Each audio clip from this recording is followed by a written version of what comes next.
And we're back again after missing last week due to illness. You're listening to Steve Riddell on RAMFM with the Artist Show, and each and every week we bring you a new artist with a little bit of information and stuff about that particular artist and play a lot of their tunes. But we've got a special guest in the studio tonight, local musician Garth Prentice, and if you haven't seen Garth around the traps, it means you don't get out. So welcome to the studio, Garth. Garth, that's the other name you go by too. Yeah, man. We do Christmas. I have a beautiful Christmas hat that has Garth Vader on it.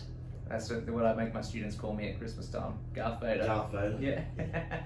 You had the sniffles last week. Yeah, mate. Yeah, it's a little bit crook. Oh, horrible. Lucky we planned this week and not last week. So the show that I was going to put on last week was going to be Aussie Rock Chicks, but we'll move that to next week. So lovely. You haven't missed out. You can play me in Aussie Rock Chicks, I think. I used to have long hair.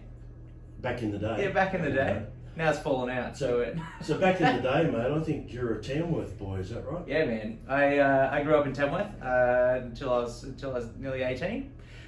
We started bands and things and played around the pubs around there, and we tried our best to and get away from the country movement and start an Aussie rock band. But our lead singer loved Taylor Swift, so we did that instead. So he's off doing a Taylor Swift cover show yeah. at the moment, I suppose. Yeah. I thought the country music would have been what I suppose inspired you to get into music, but I, from knowing you, and obviously we played in a band together, Ooh La La, here just in the last few years, and you're a bit more of a blues orientated type player. Yeah. I really loved Akadaka when I was younger, and sort of you trace those guys backwards, and you get into your Chuck Berrys, and then your early kind of blues, Howlin' Wolves, and those sort of guys. So I went back that way.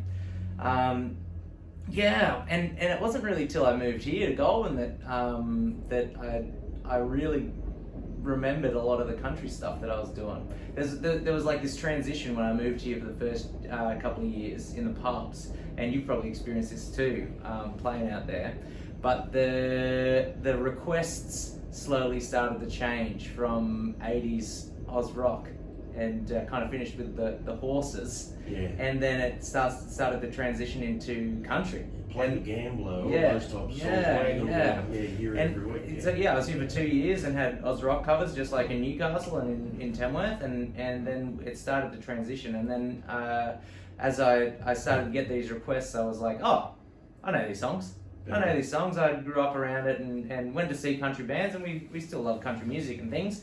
Hung out at the festival and heard all the tunes, and probably sounds a bit insulting to the country people. We only need to know 3 chords really to do some of those songs. Well, that's if you're the rhythm guitarist, Steve. Yeah, that's right. Well, that's what I know. I've got 3 chords, but I can change keys a couple of times. Wonderful.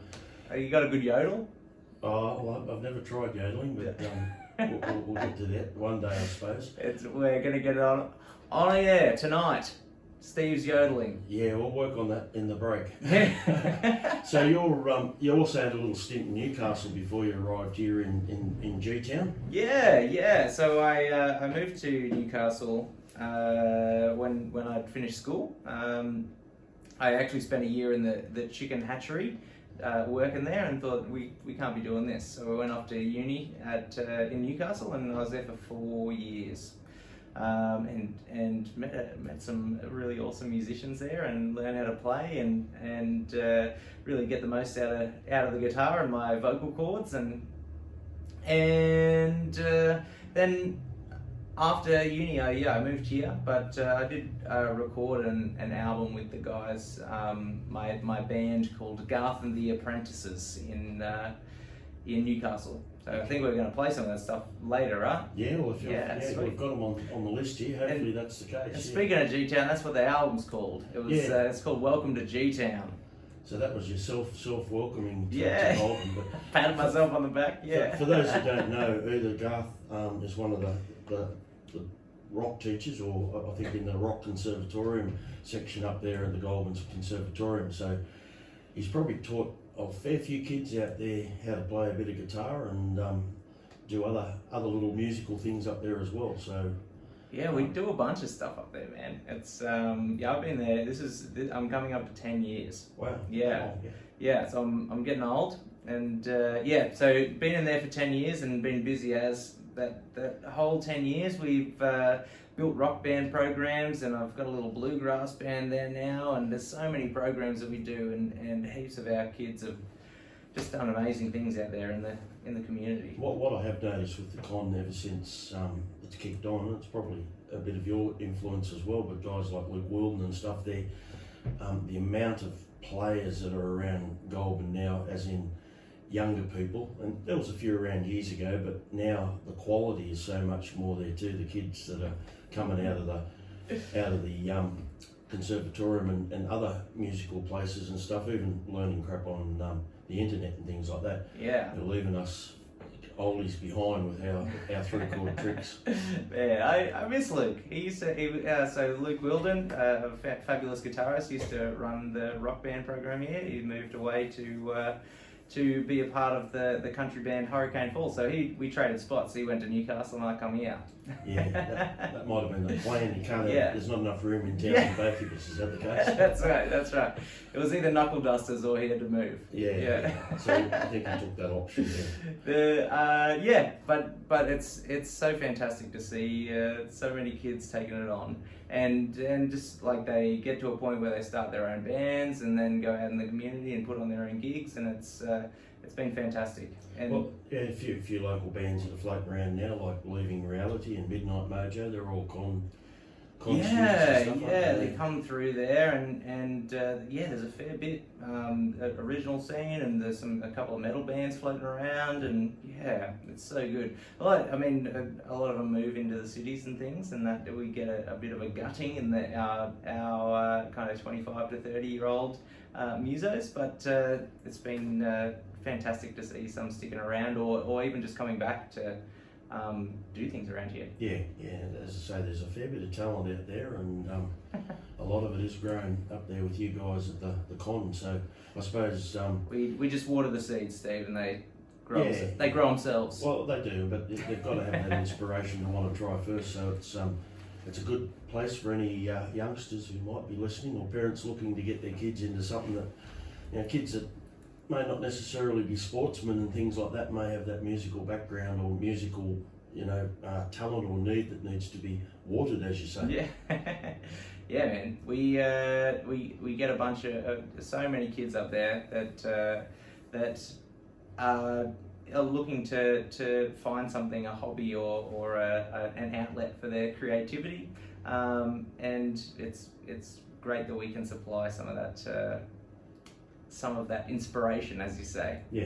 And it's like it's also that we have a lot of opportunity to perform. We put on concerts, and being part of the con family, I get reached out to all the time for students who can go and play at this or play at that, or I'm now passing on gigs to those students who have kind of finished school, and they get a bit of cash on the side, which is lovely. Yeah, getting a few of them out there, and yeah, you do, as I say, like young fellas like the Bensley boys in Leaving Reality are out playing in venues. And those guys are killing it. Yeah, they're doing so good all over the shop. Yeah, excellent work.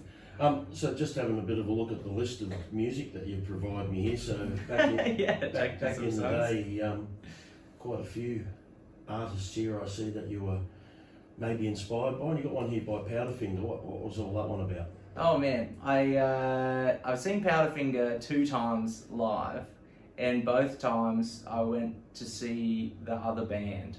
The first one was Silverchair. My cousin and took me and my mum to see the Powderchair concert when that was going around. I thought you might have been name dropping there, saying your cousin was in Silverchair. No. If only. Funny thing, actually, that was my first concert, other than I saw the Wiggles and the Wolverines actually put on a kids show when I was little, but this was my first proper concert, and we were in the mosh pit, and I'm trying to watch Silverchair, and this massive fight breaks out right beside me, and I'm 12 maybe, and we're in the middle of this mosh pit, and my mum has like a panic attack and runs out of the mosh pit, and so I'm just left there by myself. I was so sad. I believe your mum is listening up in Oh, Tamworth tonight, so you better say hello to her. Hi, Mum. Good one. Yeah, so and the second time hi, Mum, I love you. Sorry for telling embarrassing stories. The second time I saw them, I went to see Jet, and both times Powderfinger like blew those guys out of the water. Just their amazing stage presence and the quality of their performance is so high.